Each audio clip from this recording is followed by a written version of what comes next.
Olá amigo, olá amiga, bem-vindo ao canal Professor Rodrigo Batista. Aqui juntos, todos os dias, nós estudamos a Palavra de Deus. Hoje então é segunda-feira, dia 19 de maio, e o nosso tema de estudo de hoje é sobre o Monte Sião. O Monte Sião também é conhecido como Monte Moriá. Quando você vê isso na Bíblia, quando você lê no texto bíblico, entenda, Monte Sião e o Monte Moriá é o mesmo local. Inclusive, é o local onde foi construído o Templo de Deus na Terra. O Templo de Salomão, como foi conhecido, depois o segundo templo, o Templo de Herodes, que era o que Jesus conheceu lá no Novo Testamento. Lá ficava então a construção da Casa de Deus. Hoje não existe mais pedra sobre pedra, mas existe ali um templo que é feito pelos muçulmanos, eles têm uma adoração a Deus lá, ele tem as suas construções lá, consideram um lugar muito sagrado para eles, mas lá, na verdade, era o local do templo de Deus, de acordo com as orientações do Senhor. O que existe lá, construído pelos muçulmanos, não é de acordo com a orientação de Deus e nem é o templo que existia antes. Na verdade, realmente, como Jesus mesmo disse no livro de Mateus, sobre os sinais dos tempos, quando conversou com os seus discípulos, não sobrou nada daquele templo, a não ser talvez uma pedra ou outra espalhada por ali e, claro, o muro que é chamado hoje, o Muro das Lamentações. Mas o templo mesmo, infelizmente, ele não sobrou. Mas o templo da terra era uma cópia do original que está lá no céu, onde Jesus intercede por nós todos os dias, a cada momento, a cada segundo, para que a gente possa ser livre do pecado e podemos ser transformados pela graça de Deus. É muito importante a gente saber que a nossa salvação, ela não vem pelas nossas obras, mas pelo que Jesus faz todos os dias, continuamente por nós. Quando nós nos arrependemos dos nossos pecados, quando nós nos afastamos do que é errado e voltamos à fonte da vida, que é Cristo, Ele nos cobre, não importa qual seja o nosso pecado. Ele nos perdoa, Ele nos faz estar juntos com Deus, Ele nos redime.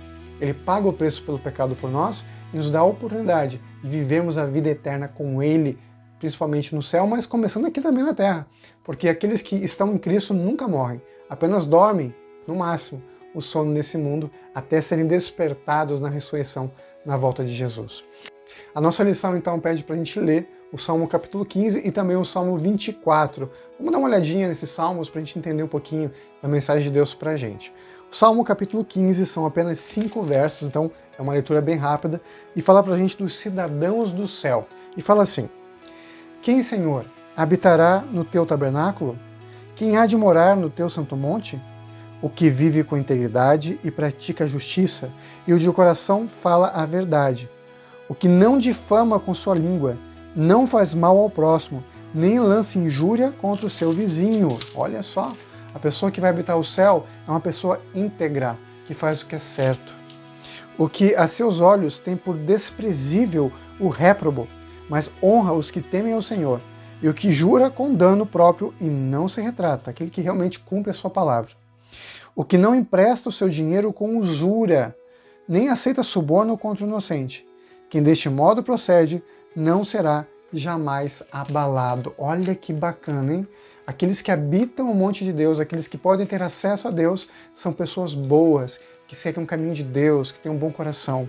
E no Salmo 24 fala o seguinte, fala sobre o Rei da Glória, fala assim, olha só. Ao Senhor pertence a terra, e tudo o que nela se contém, o mundo e os que nele habitam. Corretíssimo, Deus é dono de todas as coisas. Fundou ele sobre os mares e sobre as correntes a estabeleceu. Quem subirá ao monte do Senhor? Lembrando que aqui nós temos duas referências. O monte do Senhor era o templo, Moriá ou Sião, onde foi construído o templo de Deus, mas monte em profecia significa o céu. Então quem subirá ao céu? Quem é digno para estar na presença de Deus? E continua. Quem há de permanecer no seu santo lugar? O que é limpo de mãos e puro de coração, que não entrega a sua alma à falsidade, nem jura dolosamente. Aqui tem toda uma descrição, você pode ler o capítulo 24 dos Salmos, e você vai ver, são apenas 10 versos, como é bacana, ali tem uma descrição da entrada de Jesus também no reino dos céus, o Rei da Glória, que aparece aqui nos Salmos. Bom, a gente entendeu que para estar no santuário de Deus, para ser aceito, é preciso que sejamos boas pessoas. Mas eu pergunto para você, existe alguma pessoa boa? Existe alguma pessoa justa? A palavra de Deus nos responde, não é justo, nem sequer um.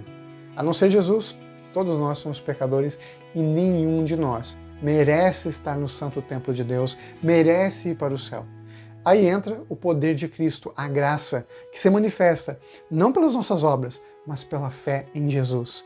A graça de Deus que nos dá o acesso ao céu, que nos purifica do pecado, nos torna puros, e nada de falsidade permanece na gente, porque a gente pertence a Jesus, uma nova natureza. Quando nós confessamos os nossos pecados, Ele é fiel e justo para nos perdoar os pecados, para nos purificar de toda injustiça e nos dar acesso ao trono de Deus, ao Monte Sião, ao Monte Celestial. Leia comigo agora o Apocalipse no capítulo 14. Vamos então a Apocalipse, capítulo 14, versos 1 a 5, que diz assim a palavra do Senhor. Olhei, e eis o Cordeiro em pé sobre o Monte Sião, e com ele 144.000, tendo na fronte escrito o seu nome e o nome de seu Pai. Ouvi uma voz do céu como voz de muitas águas, como voz de grande trovão. Também ouvi a voz que ouvi era como de arpistas quando tangem a sua harpa. Entoavam um novo cântico diante do trono, diante dos 4 seres viventes e dos anciões. E ninguém pôde aprender o cântico, senão os 144.000 que foram comprados da terra.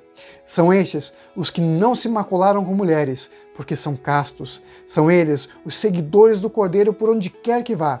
São os que foram redimidos dentre os homens, primícias para Deus e para o Cordeiro, e não se achou mentira na sua boca, não tem mácula. Nós já vimos aqui no nosso canal que esses são pessoas que foram redimidas por Cristo. O fato de não se macularem com mulheres significa que eles não se macularam com igrejas falsas, com doutrinas erradas, mas buscaram seguir o Cordeiro aonde quer que ele foi. E essas pessoas são transformadas e tornadas dignas de estar na presença de Deus. Os 144.000 são pessoas que viverão no tempo do fim. Esse número simbólico não são só 144.000. É um simbolismo que mostra ali a perfeição de Deus, é uma representação das 12 tribos de Israel, mas isso a gente vai estudar depois no livro do Apocalipse.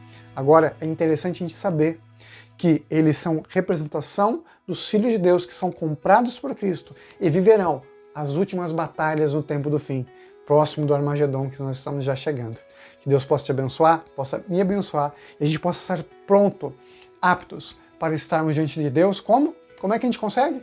Confiando em Jesus e nas bênçãos da graça de Deus que vem pela fé. Não é pelo que a gente consegue, mas pelo que Ele já fez por nós. Vamos orar? Querido Pai, obrigado por Tuas bênçãos, obrigado por conhecermos o nosso Deus maravilhoso, que nos dá acesso direto ao nosso Deus, ao santuário celestial e ao monte do Senhor. Obrigado, Senhor, porque há um céu que nos espera, em nome de Jesus. Amém.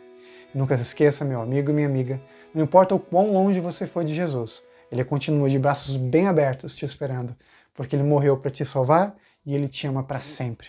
Não se esqueça que nessa vida é você e Ele. Em nome de Jesus. Até amanhã. Tchau, tchau.